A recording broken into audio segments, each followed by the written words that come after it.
Okay, now हम next hypothesis पर आते हैं, that is binary star hypothesis. ये भी ड्यूलिस्टिक है।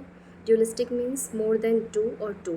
सो यहाँ पर हम पढ़ेंगे more than two heavenly bodies included. So binary star hypothesis, it was given by Russell in 1937।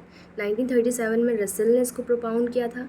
Russell ने यहाँ एक अलग ही थ्योरी दी। उन्होंने बोला कि एक प्रिमिटिव स्टार था एंड उसके साथ में दो स्टार्स थे। प्रिमिटिव स्टार मीन्स प्रिमिटिव सन।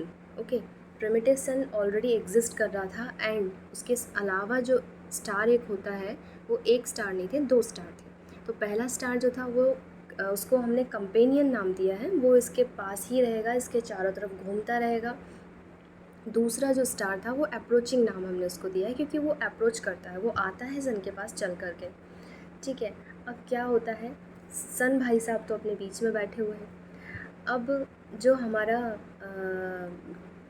कंपेनियन स्टार थे वो ऐसे रिवॉल्व कर रहे थे इसके चारों तरफ, सन के चारों तरफ।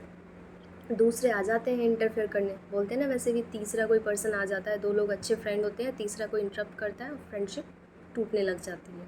तो थोड़ा बहुत कुछ ऐसा ही समझ लो यहाँ पर भी। तो प्रिमिटिव सन था एंड उसके चारों तरफ चक्कर कौन लगा रहा था, हमारा लगा रहा था कंपेनियन स्टार। तीसरा आ जाता है हमारा अप्रोचिंग स्टार। ठीक है, अब समझना, जैसे हाँ, और कुछ नहीं मिल रहा है मुझे, मैं यही बता देती हूँ आपको। ये इसको हम समझते हैं, इसको हम दिख रहा है क्या, नहीं दिख रहा है, इसको कैसे समझें, थोड़ा सा तो दिख ही रहा है। ठीक है, तो ये हमारा प्रिमिटिव सन है, और दिख रहा है नहीं, यहीं से ठीक है। ठीक है, तो ये हमारा जो है वो प्रिमिटिव सन है ना। एंड ये जो है हमारा, ये जो राउंड लगा रहा है ये वाला हाथ, ये वाला आप समझिए, ये जो है हमारा, ये है वो स्टार, कंपेनियन स्टार, जिसके राउंड राउंड चक्कर लगा रहा है, ये आ जाता है अप्रोचिंग स्टार। ये जब दूसरा स्टार चल करके इसके पास आता है तो क्या होता है, ये अब इसको छेड़ रहा है मीन्स इसके अंदर बहुत ज़्यादा पावर है, अट्रैक्शन, लॉ ऑफ अट्रैक्शन पढ़ा ही होगा, खींचता। तो जब ये खींच रहा है किसी से, तो ये क्या है, ये इसकी तरफ बढ़ रहा है, इसकी तरफ बढ़ने की कोशिश कर रहा है। अच्छा, हुआ क्या था, ये इसका डायरेक्शन ये था और इसका डायरेक्शन ये था, मतलब अपोजिट डायरेक्शंस में थे। ये समझ में नहीं आ रहा है, अब देखिए, ये ऐसे रिवॉल्व कर रहा है, ये आकर के ऐसे रिवॉल्व करेगा।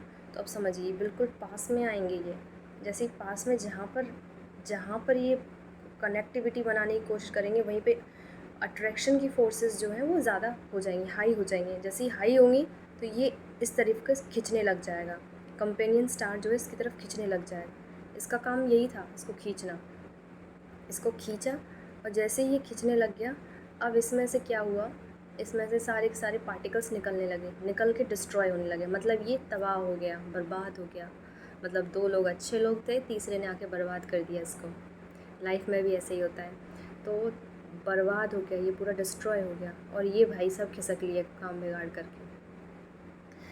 फिर जब ये डिस्ट्रॉय हो गया तो ये धीरे धीरे प्लेनेट का फॉर्म लेने लगे। अच्छा, अब जब ये प्लेनेट फॉर्म हुए थे तो इनमें डिस्टेंसेस जो था वो बहुत कम था, मतलब बहुत ज़्यादा डिस्टेंस नहीं था इन लोगों के बीच में, क्योंकि एक ही चीज़ से बने थे, एक ही स्टार से बने थे। तो ये जब टूट के अलग अलग बने तो ये बहुत पास पास में थे। लेकिन अब हुआ क्या कि अब ये थे तो एक ही चीज़ से बने हुए, तो ये भी आपस में अट्रैक्ट होने लग जाते थे। जैसे ही अट्रैक्ट होने लगते थे तो क्या हुआ कि इनके भी पार्टिकल्स, बड़े बड़े जो पार्टिकल्स थे वो टूटने लग गए। जैसे एक प्लेनेट बना, दूसरा प्लेनेट है, थोड़ा बड़ा कहीं अट्रैक्ट हो रहे हैं तो इसमें से कुछ टूट के निकल गया, इसमें से भी कुछ टूट करके निकल गया। जैसे ये टूट के निकले तो इनसे सैटेलाइट्स बन गई, जैसे कि अर्थ की एक सैटेलाइट हमारी मून है, इसी तरीके से सारे प्लेनेट्स की जो सैटेलाइट्स हैं वो बन करके तैयार हो गए। सो इनकी थ्योरी ये थी, किसकी, रसेल की थ्योरी। और भी थ्योरीज़ अगर आगे मैं पढ़ाऊँगी, मैं क्या पढ़ाऊँगी, मैं तो बस डिस्कस कर रही हूँ आपके साथ, आप लोग तो वैसे ही इंटेलिजेंट हैं, है ना। चलिए।